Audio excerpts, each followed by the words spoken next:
ಮೂಲಸೌಕರ್ಯ ಅಭಿವೃದ್ಧಿ ಬಂದರು ಮತ್ತು ಒಳನಾಡು ಅಂದ್ರೆ ಪಿಡಬ್ಲ್ಯೂಡಿ ವ್ಯಾಪ್ತಿಯಲ್ಲಿ ಬರುವಂಥದ್ದು. ಇದು ಬಹಳ ಪ್ರಮುಖವಾದಂಥ ವಿಚಾರ. ಈ ಭಾಗದ ಸಂಸದರು ಪಾಪ ದಿನನಿತ್ಯ ಮೈಸೂರು ಏರ್ಪೋರ್ಟ್ ಬಗ್ಗೆ ಮಾತಾಡ್ತಾರೆ, ರೈಲ್ವೆ ಟರ್ಮಿನಲ್ ಬಗ್ಗೆ ಮಾತಾಡ್ತಾರೆ, ರೈಲ್ ಸಂದಿರೋದು ಮಾತಾಡ್ತಾರೆ. ಪಾಪ ಇವರು ಬಂದ ಮೇಲೆ ನಾವೆಲ್ಲ ಟ್ರೈನಲ್ಲಿ ಓಡಾಡುವಂಥದ್ದು ಒಂದು ವ್ಯವಸ್ಥೆ ನಿರ್ಮಾಣ ಆಗಿದೆ ಅಂತ ಮಾತಾಡುವಂಥದ್ದು ನಾನು ಕಂಡಿದ್ದೇನೆ. ಅದ್ರ ಮುಂಚೆ ಟ್ರೈನ್ ಇರಲಿಲ್ಲ, ಎಲ್ಲ ನಡ್ಕೊಂಡು ಹೋಗ್ತಿದ್ರು ಮೈಸೂರು ಟು ಬೆಂಗಳೂರು, ಬಸ್ಸಲ್ಲಿ ಹೋಗ್ತಿದ್ರು. ಇವರು ಬಂದ ಮೇಲೆ ಎಲ್ಲ ಟ್ರೈನ್ಗಳು ಬಂದು ಅಂತ ಹೇಳ್ಕೊತಾ ಇದ್ದಾರೆ. ನನಗೆ ಭಾಳ ಹೆಮ್ಮೆಯಿಂದ ಹೇಳ್ತೀನಿ, ಮಾನ್ಯ ಸಿದ್ದರಾಮಯ್ಯನವರು ಮೈಸೂರು ನಗರ ವ್ಯಾಪ್ತಿನಲ್ಲಿ ಬರುವಂಥ ವಿಮಾನ ನಿಲ್ದಾಣದ ರನ್ವೇಯನ್ನು ವಿಸ್ತರಣೆ ಮಾಡಿ ನ್ಯಾಷನಲ್ ಏರ್ಪೋರ್ಟ್ ನಿರ್ಮಾಣ ಮಾಡುವಂಥದ್ದಕ್ಕೆ 1,600 ಕೋಟಿ 1,600 ಕೋಟಿ ಮೀಸಲಿಟ್ಟಿದ್ದಾರೆ. 1,600 ಕೋಟಿ ಎಲ್ಲಿ ಇದು ಆಕ್ಚುಲಿ ಕೇಂದ್ರದವರು ಮಾಡಬೇಕಾಗಿರೋದು. ಒಂದು ಪೈಸಾ ಕೊಡಲಿಲ್ಲ, ರನ್ವೇ ವಿಸ್ತರಣೆ ಮಾಡಲಿಲ್ಲ.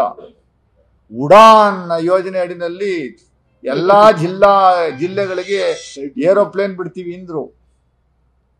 ಒಂದು ಏರೋಪ್ಲೇನು ಇಲ್ಲ. ಈಗ ಒಂದೇ ಒಂದು ಏರೋಪ್ಲೇನ್ ಹಾರಾಡ್ತದೆ ಮೈಸೂರು ಟು ಹೈದರಾಬಾದ್. ಅದು ಬಿಟ್ಟರೆ ಯಾವ ಏರೋಪ್ಲೇನು ಇಲ್ಲ. 1,600 ಕೋಟಿ. ಮೂಲಸೌಕರ್ಯ ಅಭಿವೃದ್ಧಿ ಬಂದರು ಮತ್ತು ಒಳನಾಡು ಅಂದ್ರೆ ಪಿಡಬ್ಲ್ಯೂಡಿ ವ್ಯಾಪ್ತಿಯಲ್ಲಿ ಬರುವಂಥದ್ದು. ಇದು ಬಹಳ ಪ್ರಮುಖವಾದಂಥ ವಿಚಾರ. ಈ ಭಾಗದ ಸಂಸದರು ಪಾಪ ದಿನನಿತ್ಯ ಮೈಸೂರು ಏರ್ಪೋರ್ಟ್ ಬಗ್ಗೆ ಮಾತಾಡ್ತಾರೆ, ರೈಲ್ವೆ ಟರ್ಮಿನಲ್ ಬಗ್ಗೆ ಮಾತಾಡ್ತಾರೆ, ರೈಲ್ ಸಂದಿರೋದು ಮಾತಾಡ್ತಾರೆ. ಪಾಪ ಇವರು ಬಂದ ಮೇಲೆ ನಾವೆಲ್ಲ ಟ್ರೈನಲ್ಲಿ ಓಡಾಡುವಂಥದ್ದು ಒಂದು ವ್ಯವಸ್ಥೆ ನಿರ್ಮಾಣ ಆಗಿದೆ ಅಂತ ಮಾತಾಡುವಂಥದ್ದು ನಾನು ಕಂಡಿದ್ದೇನೆ. ಅದ್ರ ಮುಂಚೆ ಟ್ರೈನ್ ಇರಲಿಲ್ಲ, ಎಲ್ಲ ನಡ್ಕೊಂಡು ಹೋಗ್ತಿದ್ರು ಮೈಸೂರು ಟು ಬೆಂಗಳೂರು, ಬಸ್ಸಲ್ಲಿ ಹೋಗ್ತಿದ್ರು. ಇವರು ಬಂದ ಮೇಲೆ ಎಲ್ಲ ಟ್ರೈನ್ಗಳು ಬಂದು ಅಂತ ಹೇಳ್ಕೊತಾ ಇದ್ದಾರೆ. ನನಗೆ ಭಾಳ ಹೆಮ್ಮೆಯಿಂದ ಹೇಳ್ತೀನಿ, ಮಾನ್ಯ ಸಿದ್ದರಾಮಯ್ಯನವರು ಮೈಸೂರು ನಗರ ವ್ಯಾಪ್ತಿನಲ್ಲಿ ಬರುವಂಥ ವಿಮಾನ ನಿಲ್ದಾಣದ ರನ್ವೇಯನ್ನು ವಿಸ್ತರಣೆ ಮಾಡಿ ನ್ಯಾಷನಲ್ ಏರ್ಪೋರ್ಟ್ ನಿರ್ಮಾಣ ಮಾಡುವಂಥದ್ದಕ್ಕೆ 1,600 ಕೋಟಿ 1,600 ಕೋಟಿ ಮೀಸಲಿಟ್ಟಿದ್ದಾರೆ.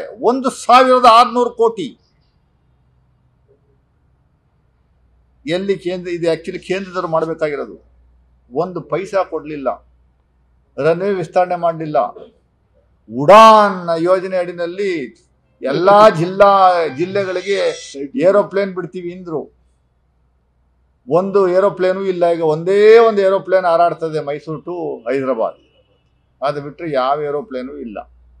1,600 ಕೋಟಿ